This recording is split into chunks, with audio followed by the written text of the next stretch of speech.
அனைவருக்கும் வணக்கம். இந்த வீடியோவில் எக்ஸசைஸ் கொஸ்டின் 8.3 தான் பார்க்க போகிறோம். வாங்க வீடியோக்குள்ளே போய்க்கலாம். ஃபர்ஸ்ட் என்ன பண்ண போகிறோம் அப்படின்னா, நம்ம வந்து கிவன் இன்ஃபர்மேஷன் தான் வந்துட்டு பார்க்க போகிறோம். ஸோ ஃபர்ஸ்ட் என்ன கேட்டிருக்காங்கன்னா, what is the physical quantity is the same for x-rays of wavelength 10⁻⁻10 metre கொடுத்துருக்காங்க. சரிங்களா? ஸோ வந்து எக்ஸ்ரே வந்துட்டு அதோடைய வேவ் லென்த் கொடுத்துருக்காங்க. Next red light wavelength, அதோட வேவ் லென்த் கொடுத்துருக்காங்க 6800 a பவர் டாட் அப்படின்னா ஆம்ஸ்ட்ராங். அதுக்கப்புறம் பார்த்தீங்கன்னா ரேடியோ வேவ்ஸோட வேவ் லென்த் வந்து 500 மீட்டர் கொடுத்துருக்காங்க.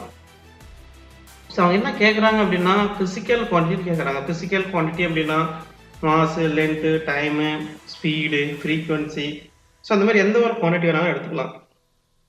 ஃபண்டமெண்டல் குவான்டிட்டியாக இருக்கட்டும், இல்லை டெரைவ்டு குவான்டிட்டியாக இருக்கட்டும், எந்த குவான்டிட்டி வேணாலும் எடுத்துக்கலாம். ஸோ நமக்கு பேஸ் பண்ண கான்செப்ட் பேஸ் பண்ணி பார்த்தோம் அப்படின்னா, எல்லா எலக்ட்ரோமேக்னெட்டிக் வேவ்ஸும், அதாவது 8 எலக்ட்ரோமேக்னெட்டிக் வேவ்ஸுக்கும் காமனான ஒரே ஃபேக்டர் என்னது அப்படின்னா ஸ்பீடு. சரிங்களா? So speed in vacuum of electromagnetic waves. ஓகேங்களா? ஸோ அதோட வேல்யூ என்ன அப்படின்னா நமக்கு வந்து ஆல்ரெடி தெரியும். ஸோ நார்மல் ஏருடைய speed in air or vacuum is nothing but 3 × 10⁸ metre per second. இந்த குவான்டிட்டி மட்டும்தான் நமக்கு வந்து காமன். ஏன் அப்படின்னா lambda is equal to c/f. இப்போ ஃப்ரீக்வன்சி வேரி ஆச்சு அப்படின்னா டெஃபினட்டாக வேவ் லென்த்தும் வேரி ஆகும். ஆனால் இந்த c மட்டும்தான் கான்ஸ்டன்ட்.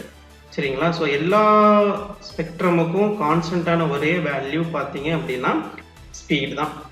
சரிங்களா? ஸோ இந்த ஃபேக்டர் மட்டும்தான் வந்துட்டு காமன். சரிங்களா? ஸோ இதுதாங்க சொல்யூஷன்.